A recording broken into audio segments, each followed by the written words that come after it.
యోధారాజైన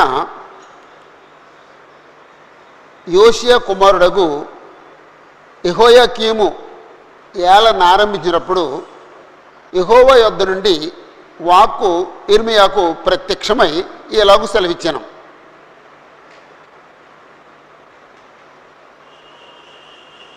ప్రవక్త యిర్మీయా కాలం యోషియా కుమారుడు, యోధారాజు యోషియా కుమారుడు యెహోయాకీము అని చెప్పేసి అన్నాడండి. అక్కడ క్రింద ఒకటంకేసి క్రింద ఏమన్నాడంటే కొన్ని ప్రాచీన ప్రతుల్లో సిద్కియా అని పాఠాంతరము అన్నాడండి. అంటే ఇది సిద్కియా కాలంలో జరిగిందటండి. అక్కడ మీరు మీ నోట్స్లో సిద్కియా అని రాసుకోండి. యిర్మీయా 27.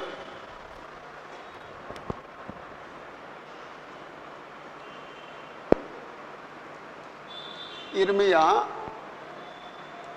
27 అధ్యాయం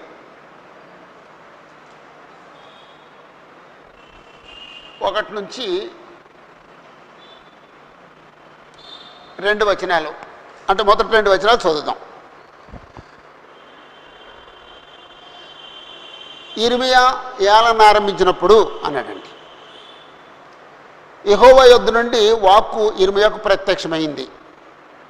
అంటే అక్కడ 1వ వచనంలో ఏం చెప్పాడంటే టైం చెప్పాడండి, కాలం, ఏ కాలంలో ఈ ప్రవచనం వచ్చిందో చెప్పాడండి.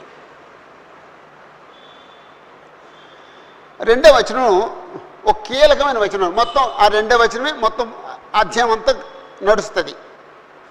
2వ వచనం కీలకమైన వచనం. అదేమిటంటే యెహోవా నాకు ఇలాగ ఆజ్ఞాపించను, ఆజ్ఞ ఇచ్చుతున్నాడు. అంటే యిర్మీయా చెప్తున్నాడు, నాకు యెహోవా ఇలాగ ఆజ్ఞ ఇచ్చాడు అని చెప్పేసి అని ఈ పుస్తకంలో రాశాడు ఆయన. ఏమని ఆజ్ఞాపించాడు యెహోవా దేవుడు? నీవు కాడిని పలుపును చేయించుకొని నీ మెడకు పెట్టుకొనుము. కాడిని పలుపును చేయించుకొని నీ మెడకు పెట్టుకో. అంటే కాడి అంటే తెలుసు, అంటే పశువులు దున్నేటప్పుడు కానీ బండి కట్టేటప్పుడు కానీ కాడి మెడ మీద పెడతారు, కానీ కాడి అంటారు. పలుపు అంటే తాడును పలుపు అంటారు. ఓకే, అంటే ఈయన ఏం చేయాలంట? కాడి చేయించాలంట. ఆ తర్వాత పలుపు తాడు చేయించాలి, నేయించాలి. అప్పుడు ఈ కాడి మెడ మీద వేసుకోవాలి. అంటే ఆ పలుపుతో ఈ పక్కన కట్టి ఇలాగని అని కట్టుకుంటూ ఏదో చేయాలన్నమాట అండి. ఇదంతా అది అలా చెయ్యమన్నాడంటే దేవుడు, మెడకు కట్టుకో అన్నాడంటే అప్పుడు ఏం చేయాలన్నమాట అండి? ఆయన ఓ డ్రామా వేయాలన్నమాట అండి, చిన్న స్కిట్ వేయాలన్నమాట అండి.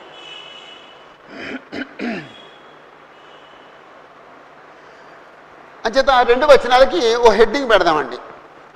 కాడిని పలుపును చేయించుకొని మెడకు కట్టుకొనుమని దేవుడు యిర్మీయాకు చెప్పుట. కాడిని పలుపును చేయించుకొని, కాడిని పలుపును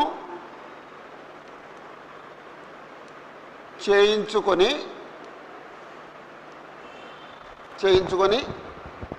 మెడకు కట్టుకొనుమని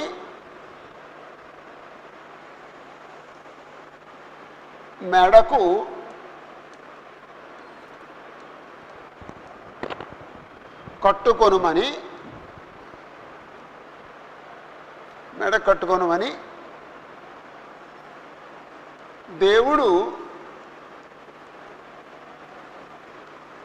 యిర్మీయాకు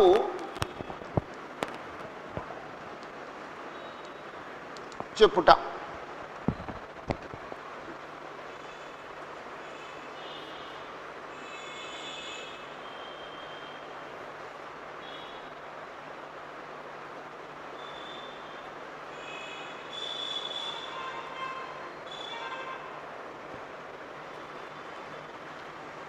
అప్పుడు 3వ వచనం నుండి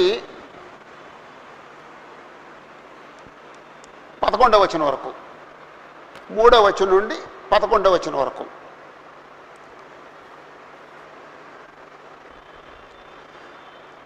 ఈ 2 వచనాల్లో యెహోవా అనే మాట ఎన్నిసార్లు ఉందండి? 2 వచనాల్లో.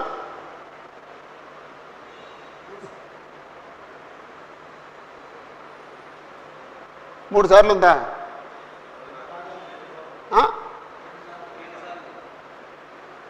మూడు అంటే ఏంటండి ఆయన?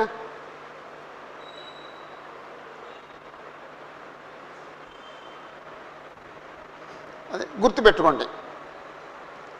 ఓకే, 3వ వచనం.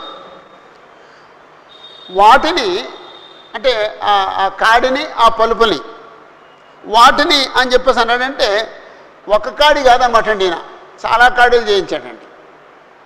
ఒకటిని ధరించాడు, ఇంకా కొన్ని ఉన్నాయండి. వాటిని అనే పదం వాడాడండి. ఇంకొక 5 చేయించాడండి. వాటిని ఆ 3వ వచనం చివర పంపుము అన్నాడండి. వాటిని పంపుము అంటే ఈ కాడిని ఈ పలుపుల్ని ఎవరికో పంపించాలటండి. ఎవరు పంపించాలి?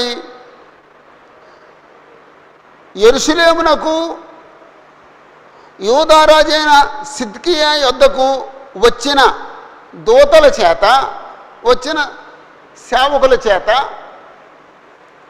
ఎదోము రాజునొద్దకును, మోయాబు రాజునొద్దకును, అమ్మోనీల రాజునొద్దకును, తూరు రాజునొద్దకును, సీదోను రాజునొద్దకును పంపము అంటే ఈయన ఎంతమంది పంపించాలండి? ఎంతమంది పంపించాలండి? 5గురు పంపించాలండి. ఎదోము రాజుకి, మోయాబు రాజుకి, అమ్మోనీల రాజుకి, తూరు రాజుకి, సీదోన్ రాజుకి. గుర్తుపెట్టారండి? 5 గుర్తుపెట్టాలండి. అదే బైబిల్ స్టడీ.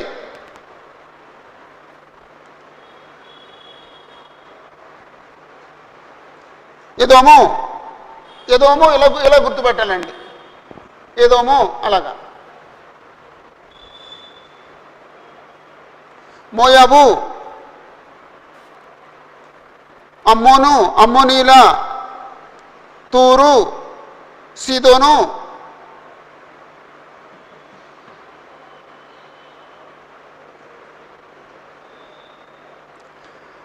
అంటే ఈ 5 దేశముల ప్రతినిధులు సిద్కియా దగ్గరకు వచ్చారన్నమాట అండి. అప్పుడు ఇర్మియా వాళ్ళు కలుసుకుని, ఇదిగో ఈ కాడు తీసుకెళ్ళండి, మీరు మీ దేశాన్ని తీసుకెళ్ళి మీ రాజుకి ఇవ్వండి అని చెప్పాడండి. ఆ ఇస్తూ ఏదో మెసేజ్ ఇవ్వాలండి. అంటే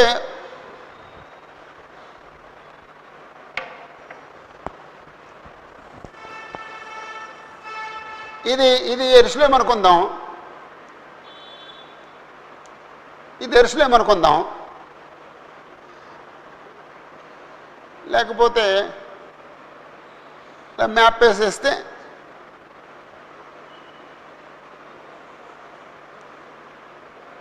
ఇక్కడ ఎదోము ఉంటుంది, ఎదోము పంపించు. ఇక్కడ మోయాబు ఉంటుంది, మోయాబు పంపించు. ఇక్కడ అమ్మోనీయులు ఉంటారు, అమ్మోనీయులకు పంపించు.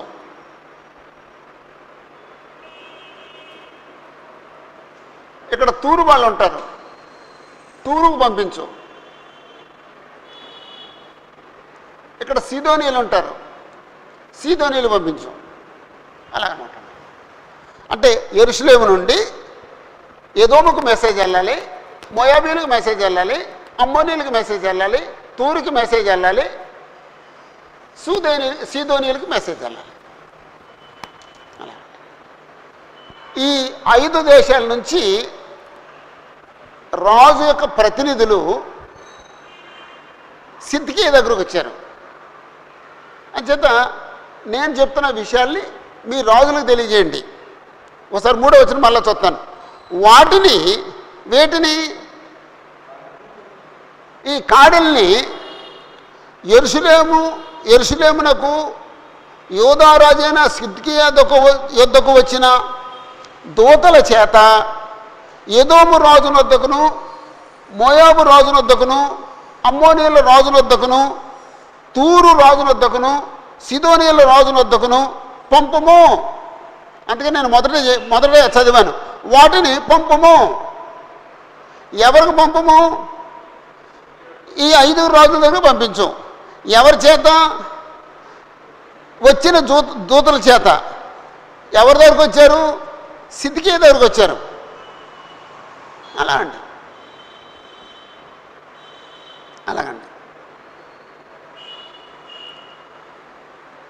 అప్పుడు 4వ వచనం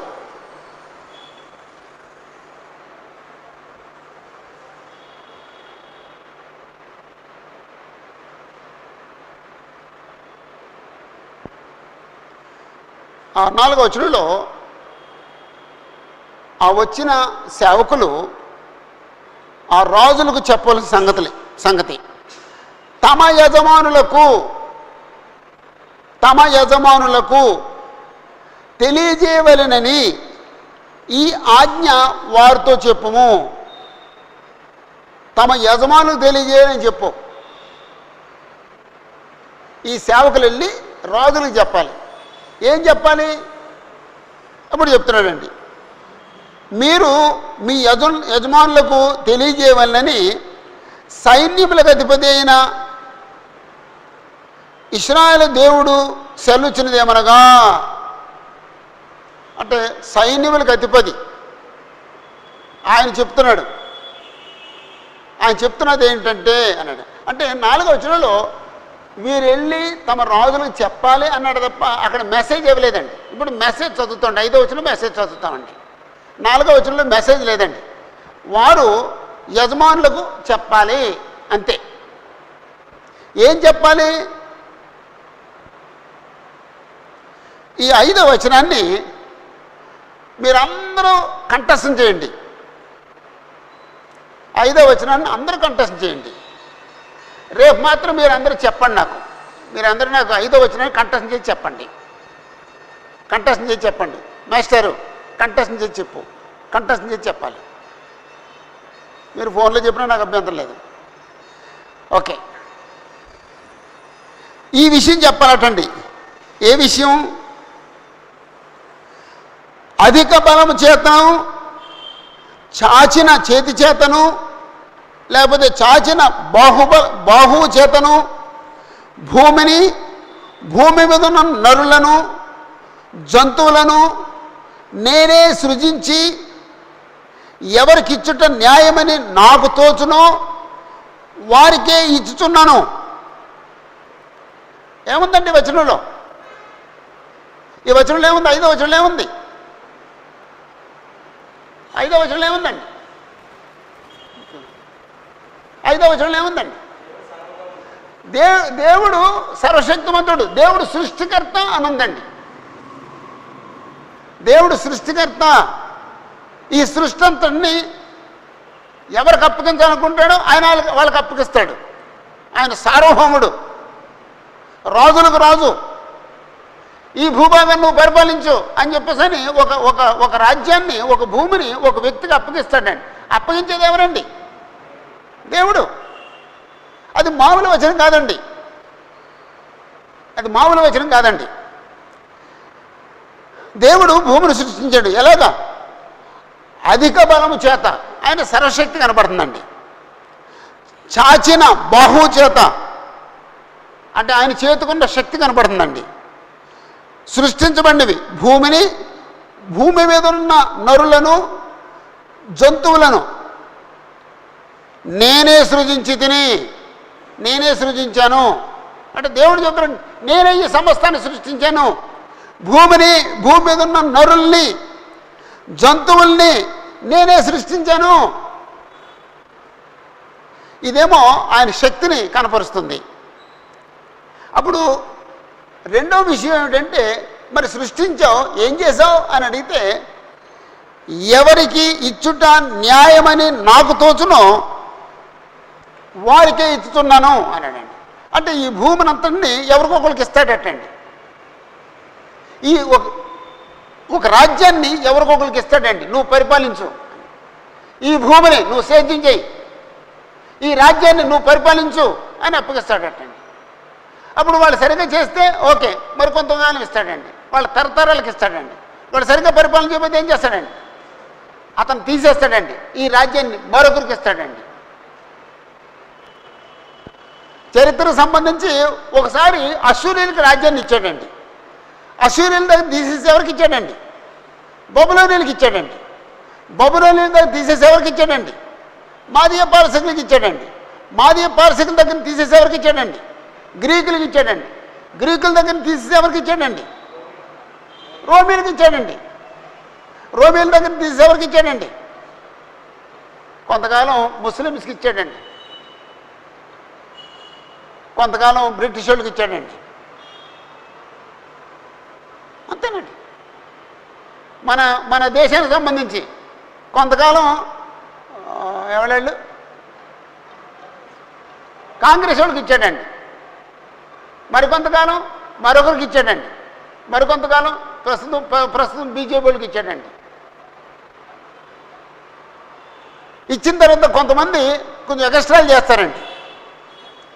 అప్పుడు ఎక్స్ట్రాలు చేస్తే వాళ్ళ దగ్గర తీసేసి మరొకరికి ఇస్తాడండి. అంతేనండి. అసలు మనం వెర్రవలసిన అవసరం లేదండి, దేనికి వెర్రవలసిన అవసరం లేదండి. ఆయన అక్కడి నుంచి అలా చూస్తూ ఉన్నాడండి. ఎవరికి ఇవ్వాలో వాళ్ళకి ఇస్తాడండి, అక్కడి నుంచి తీసేస్తాడండి. ఒకవేళ నువ్వు సువార్త సేవ చేసినా సరే, నువ్వు సరిగ్గా సువార్త చేయకపోతే నిన్ను తీసేస్తాడు, ఆ సంఘాన్ని మరొకరికి అప్పగిస్తాడండి. ఊహించలేమండి అవి, అంతే.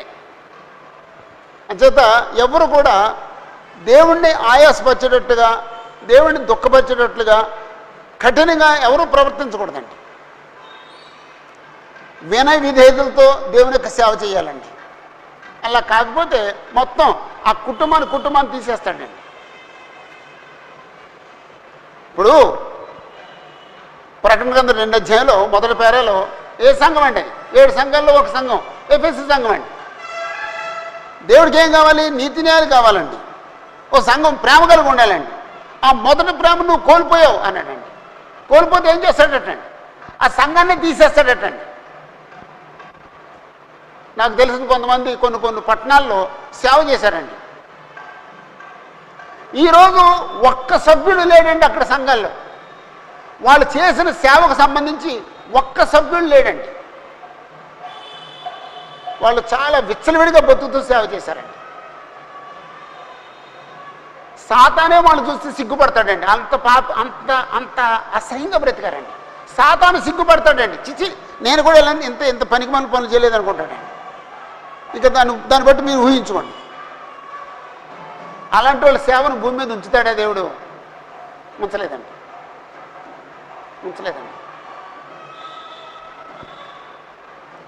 దేవుడికి అంటే సహోదరులారా, మనం ఎప్పుడూ గుర్తుంచుకుందాం, దేవుడికి అసాధ్యమైనది ఏది లేదు.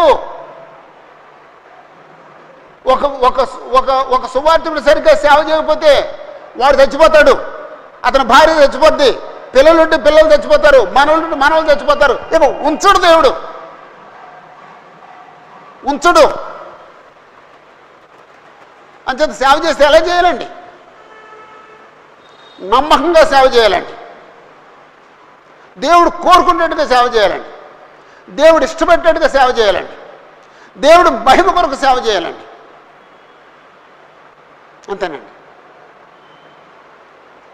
దేవుడు చూచి చూడనట్టుగా ఉన్నాడండి. పూర్వకాలంలో ఎప్పుడో చూచి చూడనట్టుగా ఉన్నాడటండి. ఇప్పుడైతే అందరూ అంతటా మారు మనసు పొందాలి అని చెప్తున్నాడండి.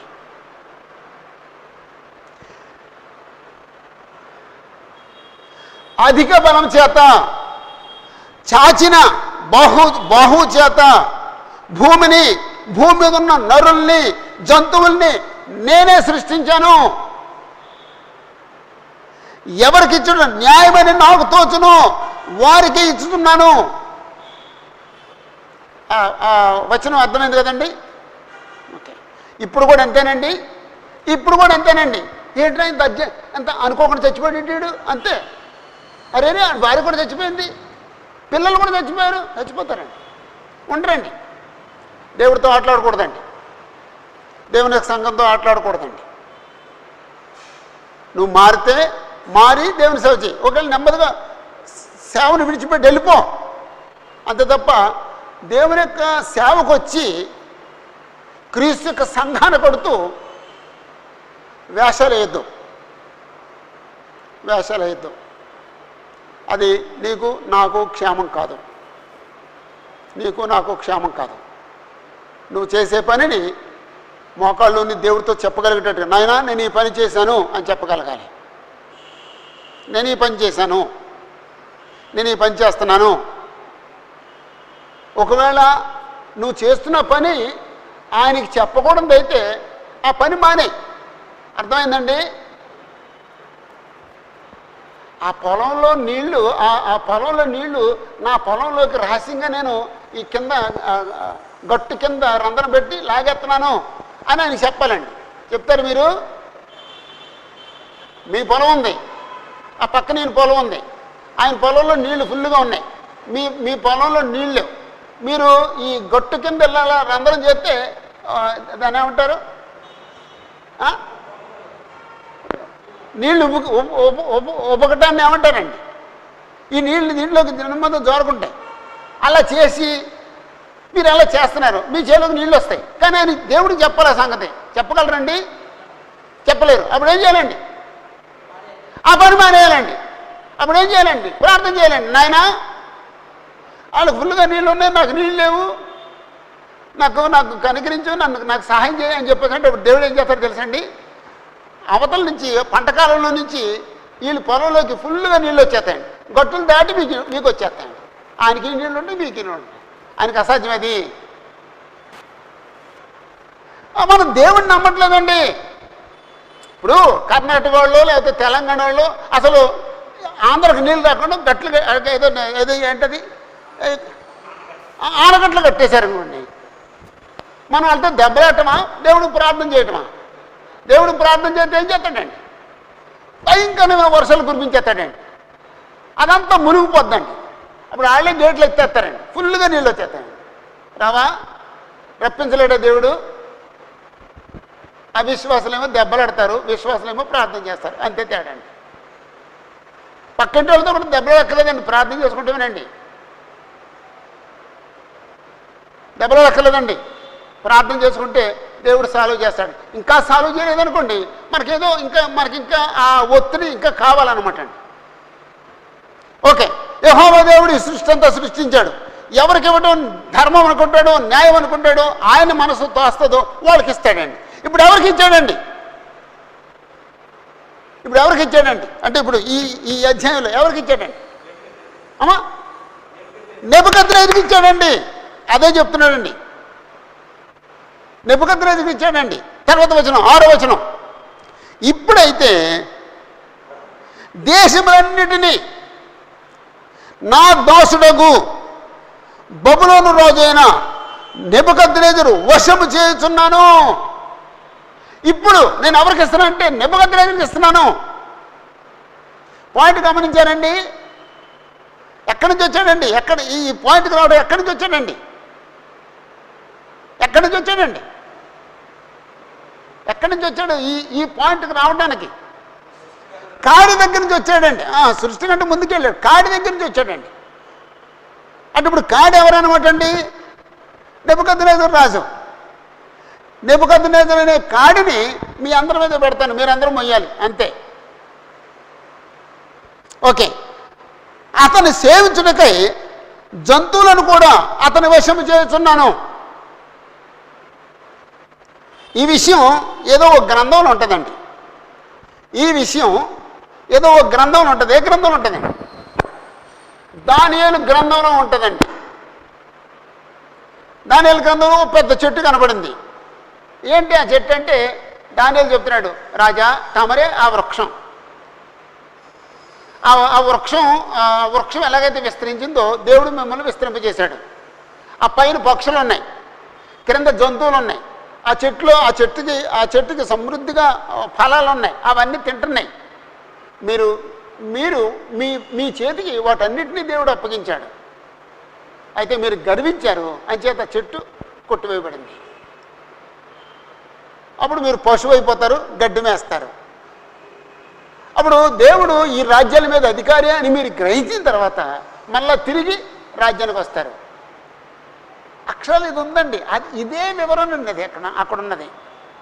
ఓకే, ఇప్పుడైతే దేశములన్నిటిలో అన్నిటినీ నా దాసుడగు బబులోను రోజైన నెబుకద్నెజరు వశము చేసి ఉన్నాను. అతను సేవించడకై జంతువులను కూడా అతని వశము చేసి ఉన్నాను. అంటే 5వ వచనంలో దేవుడు సృష్టికర్తని, ఆయన సార్వభౌముడని, రాజ్యాల మీద ఆయన అధికారని, 6వ వచనంలో ఇప్పుడు నెబుకద్నెజరు వశం చేశాడని చెప్పాడండి.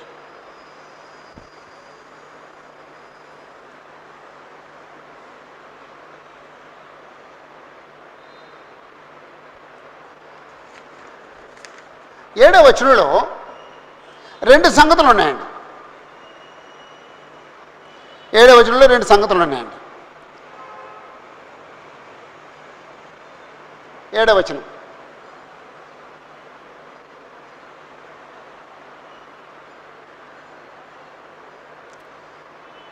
అతని స్వదేశమునకు కాలము వచ్చు వరకు సమస్త జనులు అతనికిని, అతని కుమారునికిని, అతని కుమారుని కుమారునికిని దాసుల ఇందురు. ఆ కాలము రాగా, అంటే ఆ దేశానికి నిర్ణయించిన కాలము రాగా బహుజనములను మహారాజులను అతని చేత దాస్యము చేయించుకుందరు.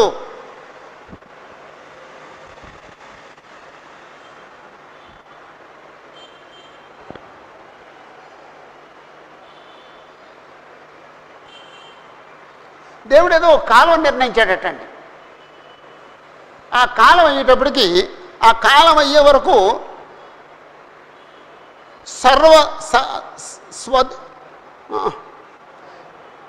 సమస్త జనులు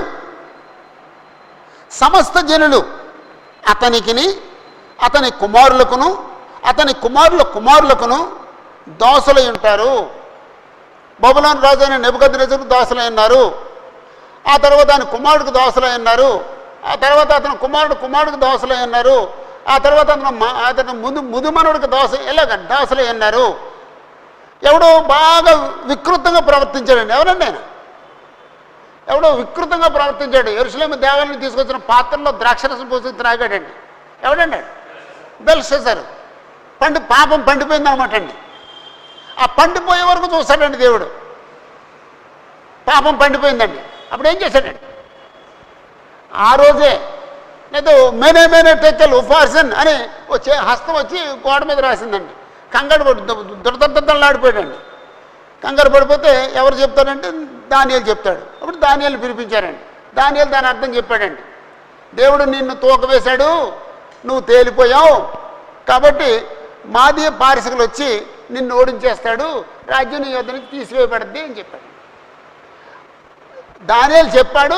ఆ రాత్రే మాదీయ పారసికులు వచ్చి బబులోనుని ఓడించేశారండి. అతను చంపేశారండి. అయిపోయిందండి. అయితే వికృతంగా ప్రవర్తించకూడదండి.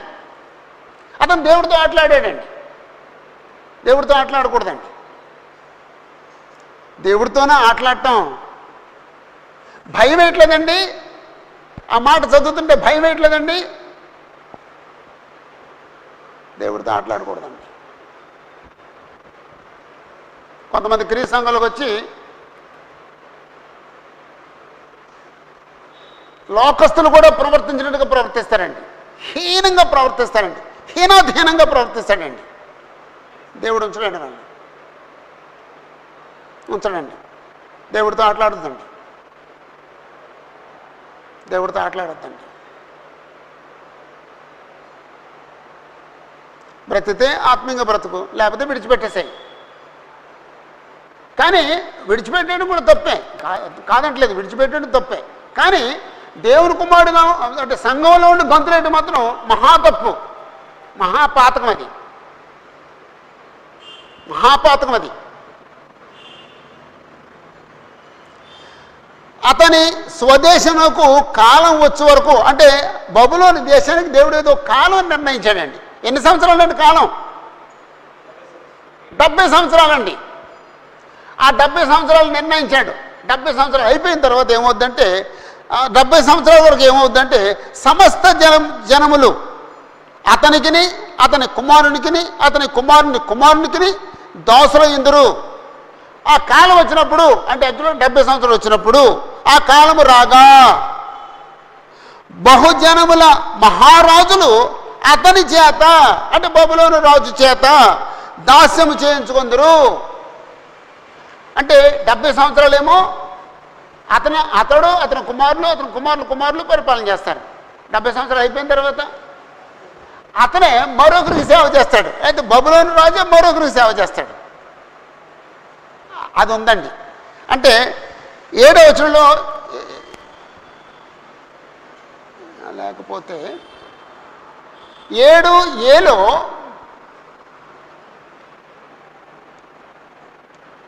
బబులోనీయులు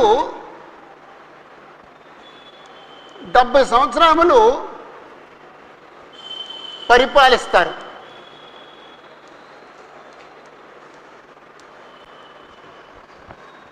7bలో ఏమన్నాడంటే 7వ వచనం 2 భాగాలు చేశాం అనమాట అండి. 7bలో ఏమన్నాడంటే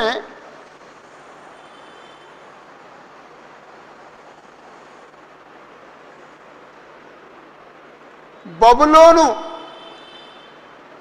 రాజులు లేకపోతే బబులోనీయులు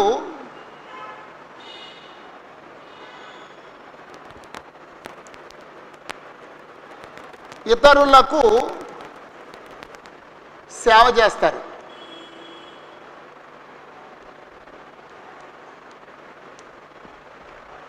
అంతే. అంటే 7వ వచనం గమనించండి. 2 విషయాలు ఉన్నాయండి దాంట్లో. గమనించాలని బ్రదరు, అతని స్వదేశమునకు కాలము వచ్చే వరకు సమస్త జనులు అతనికిని అతని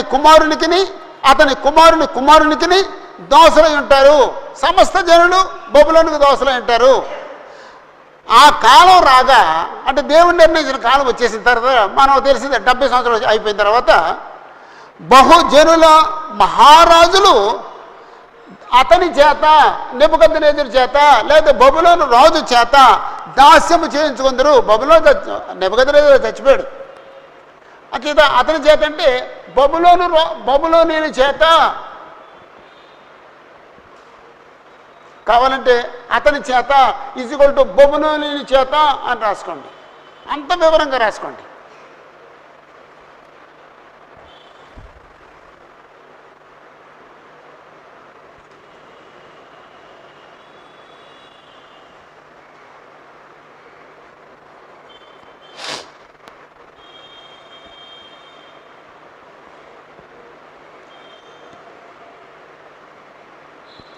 ఓకే.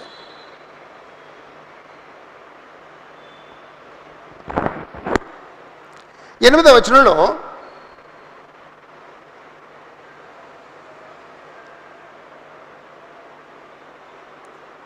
లేకపోతే 8-10 వచనాల్లో లోబడకపోతే నెబుకద్నెజరు లోబడకపోతే ఏంటో చెప్పాడండి.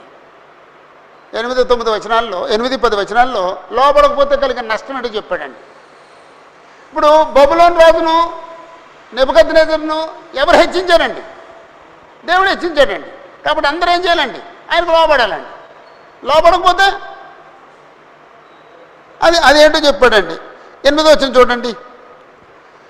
ఏ జనము ఏ రాజ్యము బబులోను రాజైన నెబుకద్నెజరునకు దాస్యము చేయనులక అంటే ఏ జనము ఏ రాజ్యము బబులోను రాజైన నెబుకద్నెజరుకు దాస్యం చేయకుండా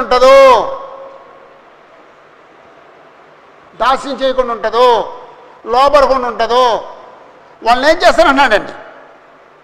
ఇంకా కొంచెం వివరించాడు దాన్ని. బబులోను రాజు యొక్క కాడిని తన మెడ మీద పెట్టుకొనదో అంటే ఇప్పుడు కాడు ఎవరనమాట? బబులోను రాజు. ఆ కాడు ఎవరు? నెబుకద్నెజరు. అంచేత ఆ బబులోను రాజు అనే కాడిని అప్పుడున్న మనుషులందరూ, అప్పుడున్న జనమంతా కూడా తమ మెడ మీద పెట్టుకోవాలి. అంటే అదేమో అక్షరార్థం. ఆత్మీయంగా అంటే ఆత్మీయంగా ఆలోచిస్తే అందరూ నెబుకద్నెజరు లోబడాలి. ఒకవేళ లోబడకపోతే తన మెడ మీద పెట్టుకొనదు అంటే లోబడదు. దానిని నేను అతని చేత బొత్తిగా నాశనం చేయించే వరకు, ఎవరైతే బబులోను రాజు నెబుకద్నెజరు లోబడాడో వాళ్ళని ఏం చేస్తాడంటే దేవుడు బొత్తిగా నాశనం చేస్తాడటండి. అంటే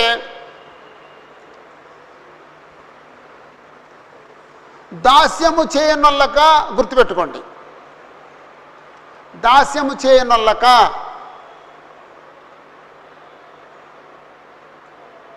కాడిని మెడ మీద పెట్టుకొనదో, అది గుర్తుపెట్టుకోండి, కాడిని మెడ మీద పెట్టుకొనదో.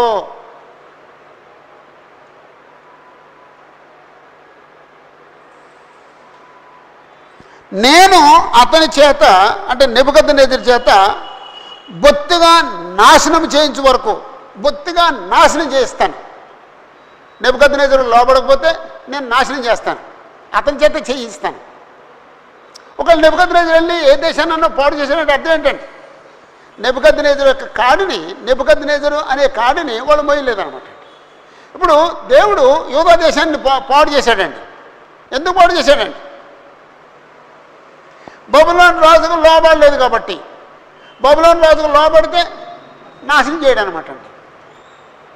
మొదట వాళ్ళు విగ్రహార్థం చేశారు కాబట్టి, రెండు బబులోను రాజుకు లోబడలేదు కాబట్టి. అప్పుడు నాశనం చేస్తాను. ఎలా నాశనం చేస్తాను? 3 సంగతులు చెప్పాడండి. నాశనం చేయించే వరకు ఆ జనమును ఖడ్గము చేతను, క్షామము చేతను, తెగులు చేతను శిక్షించేదను.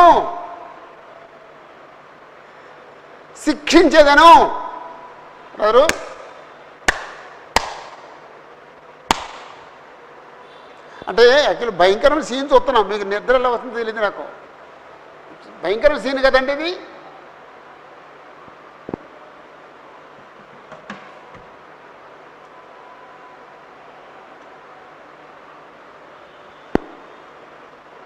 దేవుడు ఇర్మియాతో ఓ కాడు చేసుకో, నీ మెడ మీద పెట్టుకో అన్నాడండి. అది చిన్న డ్రామా.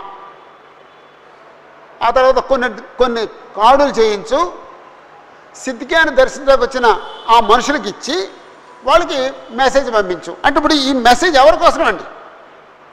నేను అధిక బలంతో ఈ సృష్టిని సృష్టించాను, ఈ మెసేజ్ ఎవరికి వెళ్ళాలటండి?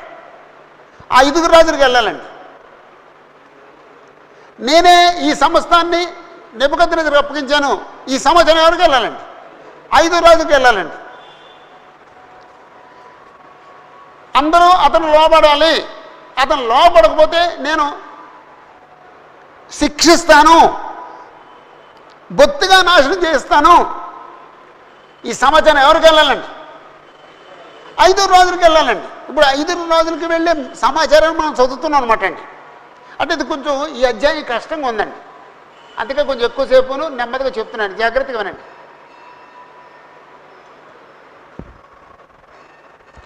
ఎలా నాశనం చేస్తాడటండి?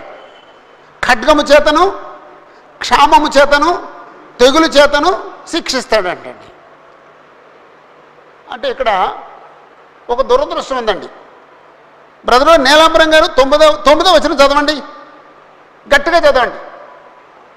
9వ వచనం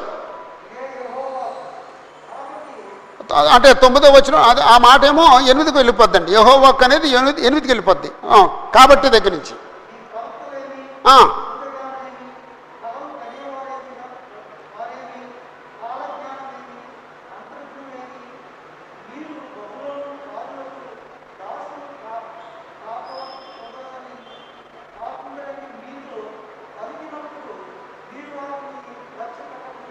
ఒక్కనే ఇక్కడ అబద్ధాలు చెప్పేవాళ్ళు 5 ఉన్నారండి. ఎవరండి వాళ్ళు 5? 1 మీ ప్రవక్తలేమి, 2 సోదెగాండ్రు, 3 కళ్ళగనేవాళ్ళు, 4 కాలజ్ఞానులు, 5 మంత్రజ్ఞులు, వీళ్ళందరూ అబద్ధ ప్రవక్తలకు సంబంధించిన వాళ్ళు, దేవుడైన యెహోవాకు విరోధులు. ఇప్పుడు వీళ్ళు ఏం బోధిస్తారటండి? ఆ ప్రవక్తలు ఏం బోధిస్తారటండి? వాళ్ళ టీచింగ్ ఏంటండి? వాళ్ళ బోధ ఏంటండి?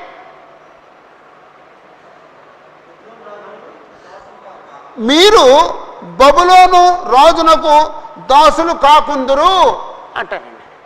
మీరు బబులోను రాజుకు దాసులు కారు, దాసులు అవ్వరు అంటున్నారండి. దేవుడని యెహోవా ఏమన్నాడండి? దాసులుగా ఉండాలి, దాసులుగా ఉండండి. నేను అతని కాడి అప్పగించాను, అందరి మెడ మీద అతని కాడు ఉండాలి, లేదా నేను వాళ్ళని బొత్తిగా నాశనం చేస్తాను, నశింపజేస్తాను అని దేవుడు అంటున్నాడండి. వాళ్ళు ఏమంటున్నారండి? మీరు అసలు బబులోను రాజుకి మీరు దాసులు అవ్వరు. ఎవడన్నాడు మీరు దాసులు అవుతారు? అవ్వరు. అంటే ఇప్పుడు ఒక్క నిమిషం ఆలోచిస్తే బబులోను రాజుకు దాసులుగా ఉండండి అని ఎవరు ప్రకటిస్తున్నారండి? ఇర్మియా ప్రకటిస్తున్నాడండి. మీరు బబులోను రాజుకు దాసులుగా ఉండరు అని ఎంతమంది ప్రకటిస్తున్నారండి? 5 రండి. ఇప్పుడు మీ భీమవరంలో సత్యం ఎంతమంది చెప్తున్నారండి? మీ అన్నయ్య గారు ఒక్కడు. అసత్యం ఎంతమంది బోధిస్తున్నారండి? కొన్ని 100 మంది బోధిస్తున్నారండి. ఎవరి మాట అంటారండి ప్రజలు? 100 మంది మాట అంటారండి. అది పరిస్థితి. ఇప్పుడు అదే పరిస్థితి అండి. సత్యం బోధించాడు ఒక్కడో 2 ఉన్నారండి. అసత్యం బోధించాడు 100 మంది ఉన్నారండి. ఈ కామన్ పీపుల్ ఎవరి మాట వింటారండి? వాళ్ళ మాట వింటారండి. భయంకరమైన స్ట్రగుల్ అండి ఇది. సామాన్య మనిషికి చాలా భయంకరమైన స్ట్రగుల్ అండి. ఆ కాలంలో ఉంది, ఈ కాలంలో కూడా అదే ఉందండి. వాళ్ళ దగ్గర ఉన్న డబ్బు ఈ ఈ ఈ సత్యం చెప్పే బోధకుడి దగ్గర ఉండదండి. వాడి దగ్గర ఉన్న ఆస్తులు వీడి దగ్గర ఉండవండి. వాడి దగ్గర ఉన్న టెక్నాలజీ వీళ్ళ దగ్గర ఉండదండి. వాడికున్న గొంతుకు వీడి దగ్గర ఉండదండి. కానీ ఇతను చెప్పేది, ఈ పేదోడు చెప్పేదే సత్యం. వాడు చెప్పేది సత్యం కాదు, వాళ్ళందరూ చెప్పేది సత్యం కాదు. ఇర్మియా కాలంలో పరిస్థితి ఎలాగుందో అదే పరిస్థితి ఇప్పుడు ఉందండి. సహోదరులారు గమనించండి. కాబట్టి మీ ప్రవక్తలేమి, సోదెగాండ్రేమి, కలగనేవారేమి, కాలజ్ఞానులేమి, మంత్రజ్ఞులేమి, మీరు బబులోను రాజునకు దాసులు కాకుందురు అని మీతో చెప్పినప్పుడు అప్పుడు దేవుని హెచ్చరిక మాట ఏమిటి? మీరు వారిని లక్ష్య పెట్టకుడి. అసలు వాళ్ళ మాట లక్ష్య పెట్టొద్దు, అసలు వాళ్ళని లక్ష్య పెట్టొద్దు, అసలు వాళ్ళు ఉన్నారని కూడా అనుకోవద్దు. నువ్వు చెప్పాల్సిన సత్యం చెప్పుకుని పో, అంతే. దేవుడైన యెహోవా నీ మార్గాన్ని సరళం చేస్తాడు. నువ్వు అసలు ఏమీ లక్ష్య పెట్టొద్దు. నువ్వు మాత్రం ఉన్నట్టుగా చెప్పు, యథార్థంగా జీవిస్తూ చెప్పు. యథార్థంగా జీవిస్తే ఆయన ఆనందిస్తాడు. నువ్వు చెప్తే అది ఫలిస్తుంది. నువ్వు యథార్థంగా జీవించినప్పుడు, నువ్వు చెప్పే సత్యాన్ని కూడా నువ్వు యథార్థంగా జీవించినప్పుడు దేవుడే నిన్ను అంగీకరించడు. నువ్వు చెప్పేదాన్ని ప్రజలు అంగీకరించరు. కాబట్టి నువ్వు చెప్పేది ఫలించాలంటే మొదట నీ దగ్గరే ఉండాలి, నీ దగ్గర యథార్థత ఉండాలి. అందుకే యథార్థంగా ఉందాం అని చెప్తే అంతగా చెప్తానండి నేను. మన సహోదరులు కొంతమందికి పట్టిందండి, అంకులు నేను యథార్థంగా బ్రతుకుతాను అని చెప్తారండి. కొంతమందికి పట్టిందండి, యథార్థంగా చచ్చిపోతాను సార్ అంటాడండి. ఆ నెల్లూరు నిడదవోలు నాగేశ్వర గారు అంతేనండి, పట్టిందండి. నేను యథార్థంగా బతాను, తప్పుడు పనులు చేయను. మీకు మంచి ఉదాహరణ చెప్తానండి. యెహోవా సర్వశక్తిమంతుడైన దేవుడు, నిబంధన మందసం, యెహోవా సింహాసనం, యాజకులు, దేవుని యొక్క సేవకులు మందసాన్ని మోసుకెడుతున్నారండి. కానీ ఆ ముందు యథార్థత లేని దుర్మార్గులు ఉన్నారు ముందు. ఎవరండి వాళ్ళిద్దరు? ఆ ఒప్పునే పీనహాసులు ఎక్కడుంటుందండి? మొదటి సమయాలు 4 అధ్యాయాలు ఉంటుందండి. అయిపోయిందండి మీకు మొదటి సమయాలు అవ్వలేదండి. మొదటి సమయాలు 4 అధ్యాయాలు ఉందండి. అప్పుడు ఒప్పునే పీనహాసులు ముందు నడుస్తుంటే ఆ మందసం మీద ఉన్న యెహోవా దేవుడు ఎలా ఫీల్ అవుతాడండి? మాట్లాడండి. అసహించుకుంటాడండి, ఉగ్రుడైపోతాడండి. అందుకేం చేశాడండి, ఆ మందసాన్ని విడిచిపెట్టి వెళ్ళిపోయాడండి. అప్పుడు మందసం ఏమైందండి, ఫిలిస్తీన్లు పట్టుకుపోయారండి. దేవచిత్రం అయితే ఈవేళ రేపు చదువుతారు మీరు. అది అయితే నీలో యథార్థత లేకపోతే నీవు చేస్తున్న సేవ ఫలించదు. యెహోవా నీకు తోడుగా ఉండడు. కాబట్టి మొదట యథార్థంగా బ్రతుకు, పరిశుద్ధంగా జీవించవు, అప్పుడు దేవుడు నీతో ఉంటాడు. అప్పుడు నువ్వు చేస్తున్న సేవ ఫలిస్తుంది. మళ్ళా చదువుతానండి. కాబట్టి మీ ప్రవక్తలేమి, సోదెగాండ్రేమి, కలలు కనువారేమి, కాలజ్ఞానులేమి, మంత్రజ్ఞులేమి, మీరు బబులోను రాజులకు దాసులు కాకుందురు అని అబద్ధం మీకు బోధిస్తున్నారు. మీతో పలుకున్నప్పుడు మీరు వారిని లక్ష్య పెట్టకుడి.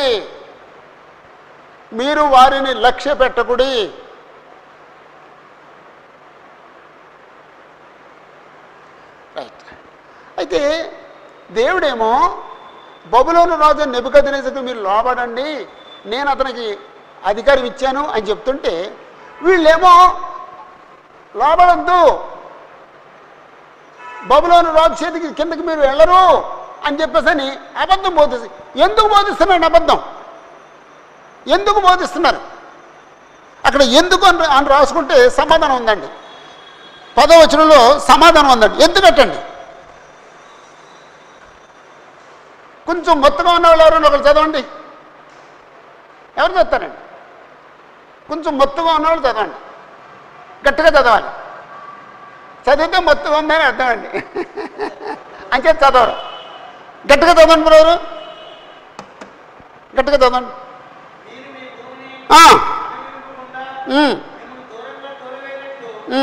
తోలివేయనట్లును, వెళ్ళగొట్టినట్లును, మీరు నశించినట్లును. చాలండి. ఎందుకు ప్రకటిస్తున్నారండి? ఎందుకు ఈ అబద్ధాన్ని ప్రకటిస్తున్నారు? 3 కారణాలు చెప్పాడండి. మీరు మీ భూమిని అనుభవింపకుండా మిమ్మల్ని దూరంగా తోలివేయనట్లును. అంటే మీరు వాళ్ళు ఎందుకు బోధిస్తున్నారంటే నేను మిమ్మల్ని దూరంగా తోలేయాలని, అంటే మీ నాశనం కోసమే వాళ్ళు బోధిస్తున్నారు. నేను మిమ్మల్ని దూరంగా తోలేయాలని. 2, మిమ్మల్ని నేను వెళ్ళగొట్టాలని. 3, మీరు నశించినట్లు వారు ఈ అబద్ధాన్ని ప్రకటిస్తున్నారు. కాబట్టి 8-10 వచనాల్లో లోబడకపోతే కలిగే శిక్ష ఏంటో చెప్పాడండి. ఏంటంటే బొత్తిగా నాశనము అనే పదం వాడాడండి. బొత్తిగా నాశనము. 2వ పదం శిక్షించదను.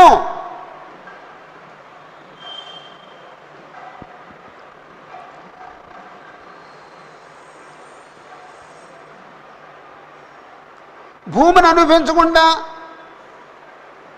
మిమ్మల్ని తోలివేయదును, మిమ్మల్ని వెళ్ళగొట్టుదును, మిమ్మల్ని నశింపజేయదును. అందుకండి. రైట్. ఇప్పుడు దేవుడు వాళ్ళకేం చెప్తున్నాడండి? లక్ష్య పెట్టకుడి.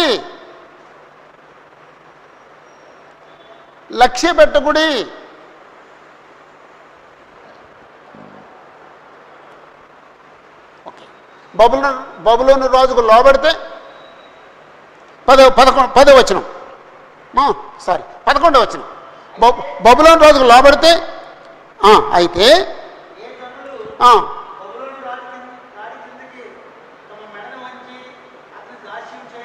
ఎవరైతే దాస్యం చేస్తారో ఆ దేశంలో కాపురమనిచ్చేదను, సేద్యపరుచుకుంటారు, నెమ్మది కలుగు చేతును. చాలండి. ఇప్పుడు లోబడితే 3 సంగతులు కలుగుతాయండి, 3 లాభాలు కలుగుతాయి. ఏంటండి? 1, ఆ జనులను తమ దేశంలో కాపురమండనిచ్చేదను.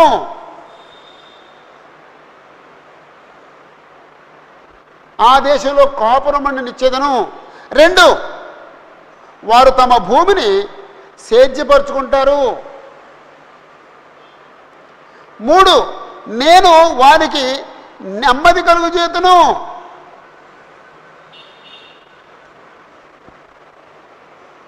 అంటే బబులోను రాజు అయిన నెబుకద్నెజరు లోబడటం మేలా, లోబడకుండా ఉండటం మేలా?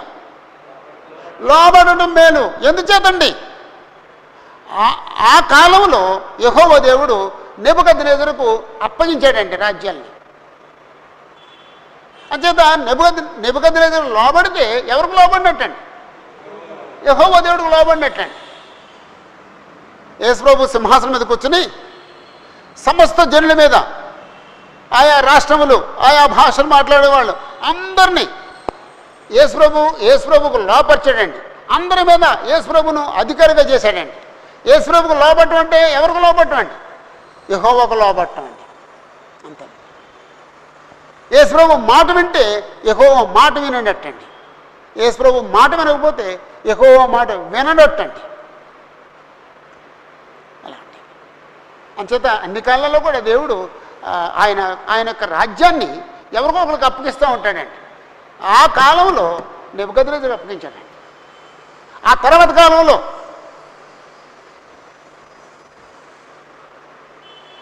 ఎవరండి ఆయన యూదులు పంపించాడు, తిరిగి కోరేసుకు అప్పగించాడండి. ఆ తర్వాత కాలంలో అలెగ్జాండర్కి అప్పగించాడండి. ఆ తర్వాత కాలంలో రోమరాజులకు అప్పగించాడండి. అలాగండి. కొంతకాలం ముస్లింలకు కూడా అప్పగించాడండి. తెలుసు, ముస్లింలు పరిపాలించారు కదండి ప్రపంచం అంతటిని, అప్పగించాడండి. ఆ తర్వాత బ్రిటిష్ వాళ్ళకి అప్పగించాడు కదండి, అప్పగించాడండి. అన్ని దేశాలను పరిపాలించాడు బ్రిటిష్ వాడు. అంచేత ఆయన చేతిలో ఉందండి ఇదంతా ఆయనది. మీ భూమి కూడా ఆయనదే, మీ పంట పొలాలు కూడా ఆయనయే, మీ ఇంటి స్థలం కూడా ఆయనదే, మీ చేతిలో ఉన్న బంగారం కూడా ఆయనదే కాదండి. మన చేతిలో బంగారం ఎవరిదండి? ఆయనదండి. మనలో ఎవరైనా శాశ్వతం ఉంచుకుంటాడు బంగారాన్ని? మనం వెళ్ళిపోయినప్పుడు కొడుకులు తీసుకుంటారండి, ఎవరో కూతుళ్ళు ఎవరో తీసుకుంటారండి. వాళ్ళు ఉంచుకుంటారు, వాళ్ళు ఉంచుకోరు. వాళ్ళ దగ్గర నుంచి ఎవరో తీసుకుంటారండి, వాళ్ళ దగ్గర నుంచి ఇంకెవరో తీసుకుంటారండి. ఎవరికి ఏది శాశ్వతం కాదు. అంతేనండి, శాశ్వతం కాదు. రైట్. ఇప్పుడు ఈ 3:11 వచనాలకి ఏం పేరు పెడదామండి? Right, okay. దానికంటే ముందు ఈ మెసేజ్ అంతా ఎవరికి? 5 రాజులకండి. 5 రాజులకండి. అందరూ నెబుకద్నెజరు రాజును కాడి క్రిందకి రావాలనని దేవుడు చెప్పుట. అందరూ నెబుకద్నెజరును కాడి క్రిందకి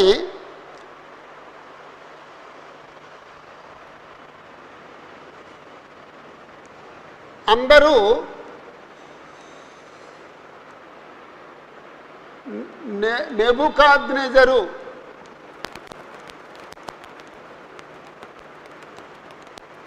అను కాడి క్రిందికి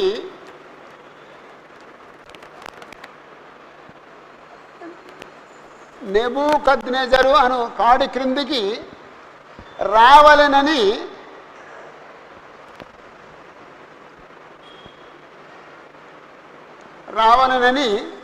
దేవుడు చెప్పుట.